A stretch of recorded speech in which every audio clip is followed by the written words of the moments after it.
Rustom, there is a multitude of issues that surround hybrid working: workforce, office infrastructure, communication, the list goes on and on.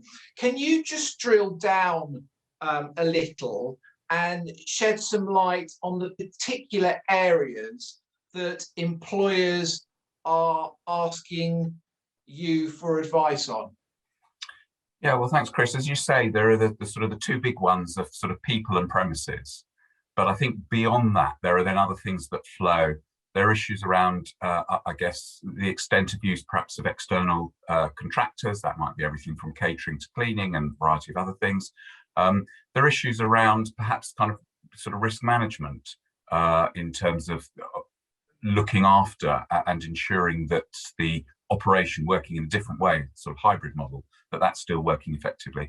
And then there are decisions perhaps around investment. So for employers and organisations to consider, well, as we move into a different working model, where should we be placing our investment? If it's not going to be so much around premises, what are the other areas we should be looking at? And then contractually, what are the arrangements we should have in place to make sure that that is really, really effective? Just thinking about people, the team dynamics, the managerial dynamics. I know we're sort of learning on the job at the moment, but I assume that employers, that's a particular anxiety or concern of employers at the moment as to how that will work.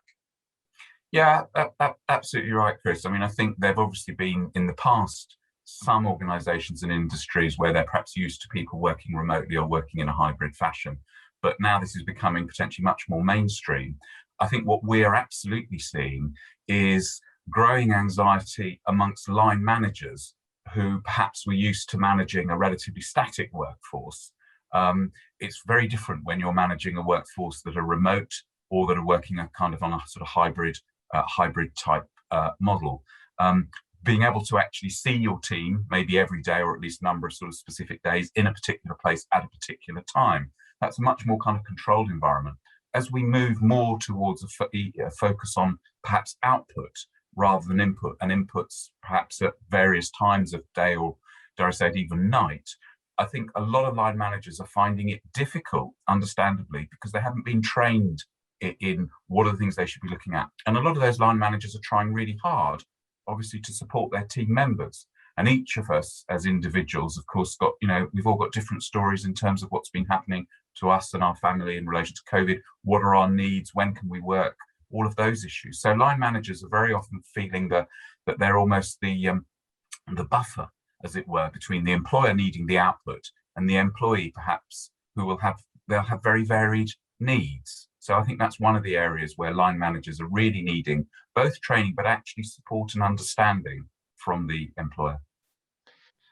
Thinking about premises and the different use of space and how a business will be configured in that context going forward, I imagine there must be a number of countless conversations going on with landlords and negotiations. Yeah, again, a real range. And as with so many things in this area, I think what my sort of colleagues and I are finding when talking to clients is it's really kind of getting under the skin of the client's actual situation.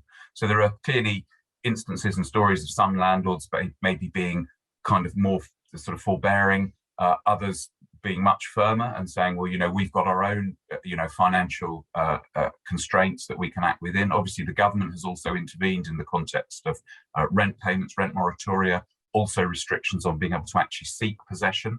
But then, of course, our commercial landlord obtaining possession of premises at the moment, they've then got the question, well, what would we do with it? So unless they're going to redevelop it or sort of do something else. So yeah, a real range of things that are going on there. And indeed, many organisations that operate across multiple sites will find that it's not a question of just saying, well, this is what we're going to do with our premises estate in a single sort of way or single direction. It'll be a question of looking at each and every site and working out what makes sense and what's practically achievable in each case. And of course, this has to make sense for clients and customers too.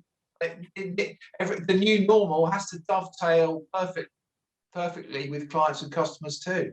Yeah, I mean, I think everybody's still finding their feet a little bit in relation to that. I think people still largely are fairly tolerant, for instance, of the Zoom call with the young child appearing, or something else happening, or the drilling going on kind of outside. I think that will change, obviously, over time. People probably will become slightly less forgiving. So I think that's one issue. But I think, for organisations, it's very much a question of saying, well, where are the people going to be working? And if the new arrangement means they're working at home, well, then there are issues, obviously, around ensuring that the home environment is appropriate. But if they're going to perhaps be working in a shared workspace somewhere else, how do we ensure that there's effective management around sort of, confidentiality of data and information? That would be a real concern to many customers, indeed to us as individuals, of course, constantly hearing of data breaches, and that's our personal data.